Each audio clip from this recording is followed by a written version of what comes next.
Tamthilia ya Jua Kali imeanzia pale ambapo Peter anakutana na Idi mjomba pamoja na rafiki yao mwingine, ambapo wakiwa wamekaa hapo garage walikuwa wakizungumzia juu ya kila ambacho kinaendelea kati ya Peter pamoja na familia ya Profesa, ambapo katika mazungumzo yao Peter alieleza kwamba yeye asingeweza kuendelea kukaa hospitali kwa muda mrefu. Kwa hiyo ilikuwa ni ngumu kuendelea kubaki kwa sababu aliweza kukutana hata na mtoto wa Glory ambaye ni Bill. Kwa hiyo aliona sio nzuri kama yeye ataendelea kubaki hapo kwa muda wote na akaamua kuondoka zake. Lakini kitendo cha kuambia hivyo kina Idi pamoja na mjomba wakaanza kumlaumu kwamba hakupaswa kuondoka, akifanya hivyo atakuwa anajipalia mkaa.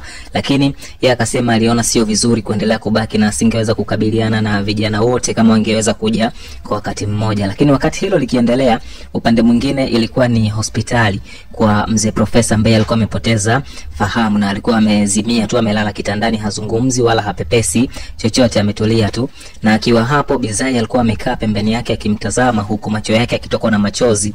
Lakini wakati Bizai alikuwa amekaa hapo na mgonjwa, bila akaweza kufika, lakini pia Frank naye akaweza kufika na wakamtizama tu mzee wao. Lakini wakati wakifanya hivyo, kule nje alikuwepo kasimama Ana karibu na mlango wa ward ambapo alikuwa amelala Profesa, na pale alipokuwa amesimama anakuja Thomas ambaye anaanza kuzungumza naye kwamba inawezekana Profesa hajazungumza neno lolote na wewe kuhusiana na hiki ambacho kinaendelea, au kuna ukweli gani ambao labda unakuwa umefichwa. Lakini ilikuwa ni swali gumu sana kwa Ana ambaye pia hata alikuwa hajui ni kitu gani ambacho kinaendelea kwa Profesa. Kwa hiyo baadaye wakaja kutoka wote wanne, ambapo alitoka Bill, akatoka Frank, lakini akaungana na Ana pamoja na Thomas ambao alianza kuzungumza juu ya kila ambacho huenda kinaendelea kwa Profesa. Na moja ya kitu ambacho alisema, inasemekana kwamba Profesa alikuwa akimfuatilia kwa muda mrefu sana mke wake. Kwa hiyo huenda hicho ndio chanzo cha yeye kuweza kuwa pale kitandani, kwa sababu labda kitendo cha mwanamke wake Glory kuweza kumchiti na kuwa kama mwanaume mwingine kijana mdogo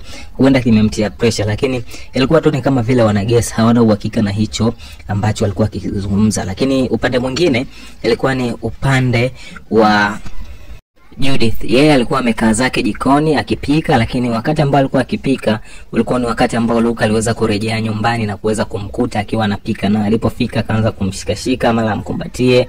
Lakini Judith akaweka msimamo mkali kwamba yeye hapendi kitu hicho kutoka kwa Luka. Kwa hiyo anaomba amwachie na arudi kwa mwanamke wake, vinginevyo atamletea scenario mbaya. Lakini ilikuwa ni kama vile Judith tu anatikisa kiberiti, kwa sababu alikuwa ni anazuia huku kama anataka, yani ile nataka staki.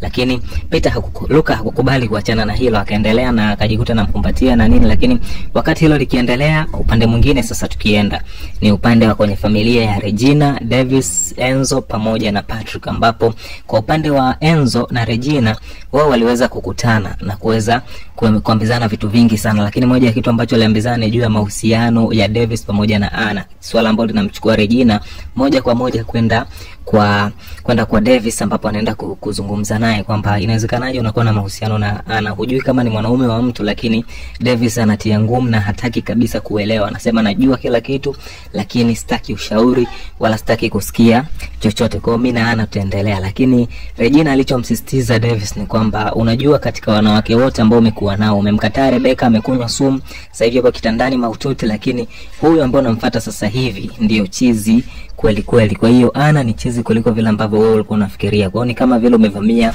mtumbu wa vibwengo.